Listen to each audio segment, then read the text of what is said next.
Thanks for staying with us. I'm Laura Ingraham reporting for Bill O'Reilly. And in the Unresolved Problem segment tonight, the left-wing smear machine strikes again, and this time yours truly is the target. Now, we told you in the Talking Points memo, after a satirical bit on my radio show about Meghan Mccain, the far left has gone on the attack. I'm used to it. With us now is Julie Menon, a Democratic commentator and Fox News radio host. And I've known him for so long I don't want to admit, John Gibson. Both of you, great to see you. Good to see you. Now, John, I know you've been through this. You know, you host a radio show, and yeah. you know, when you do a show every day, you do 3 hours a day, 5 days a week. That's 15 hours to fill minus commercials. Is this an attempt to demonize and marginalize critics of the Obama administration? Look, I've been studying this. When Obama has a bad day, somebody else has a worse day.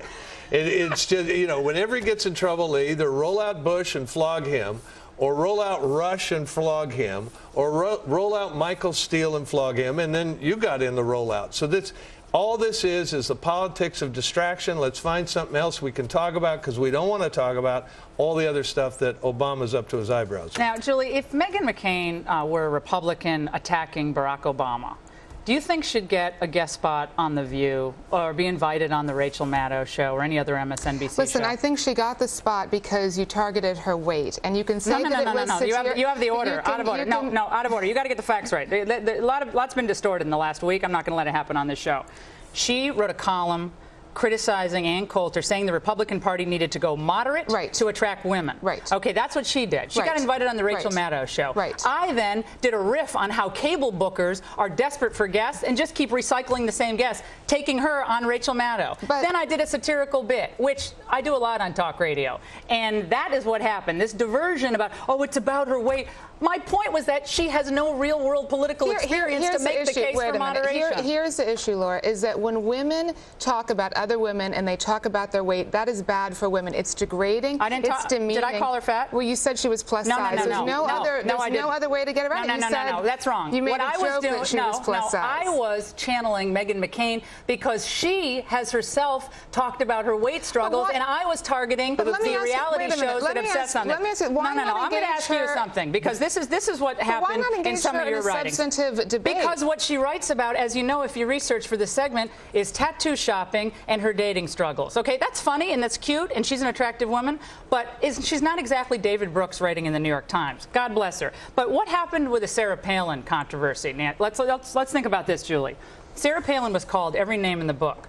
I scoured your column on the Huffington Post. I didn't see you once come to her defense. Instead, I saw what you wrote. Because it had nothing to do with weight or physical appearance. No. It's about cruelty and mean-spiritedness, which I've been accused of. And you said that Palin only serves to reinforce negative stereotypes about women when she complains about the press, when people ask her a legitimate question. That's exactly right, because she claimed that the left, she basically claimed that the elite media was attacking her. And that's not what it was. I didn't call her trailer trash at all. Christianista, the things they said about her. She was swine rude. That was truly, this was an offhand comment. You've known me for years. You know that my radio show is about differences of political opinion. Let me say one thing. What I think is very... If you're upset with weight, why did you ever criticize the people that called Rush a big fat idiot? It's a different issue. Let me tell you why it's a different issue. For women in politics, there's a big barrier to women entering politics. It's why the United States ranks 70th in the world in terms of women. It's nothing to do with distraction. It has to do with trying to create positive role models for women and not going below the belt. Nobody said she's fat. This is preposterous. Plus size means fat. That's what it means. Do you say then that damsel in distress is what you need to call when someone has an offhand comment in a 5-minute riff about somebody's lack of experience and being taken seriously? I was doing an impersonation, and people might not think it's funny, but what I think is rich here is that the same people who write into websites like Think Progress, I hope Ingraham gets a plus-size tumor recurrence. I am a cancer survivor. What an ugly, disgusting excuse for a human. And those Laura Ingram's daughter, maybe she'll going after a 3.5-year-old daughter. Those are equally despicable. Okay, I didn't do that. Those are despicable comments as well, and that's the thing. There's extremists on the right and on the left. This is ridiculous. You got to get used to it. This is going to happen over and over. No, I do, but what Obama's going to have trouble, and they're going to be looking around. Who else can we go after? If you say plus size, you're going to get it. If Rush Limbaugh gives a speech, he's going to get it. If Michael Steele gets a gym, he's going to get it. Listen, women can do much better than that. The idea of women fighting and a cat fight is bad for women in general. What substantive argument has she made that I should rebut? What substantive argument? She talked about the Republican Party being too extremist. She said that Ann Coulter is basically too extremist. If you had gone back and said,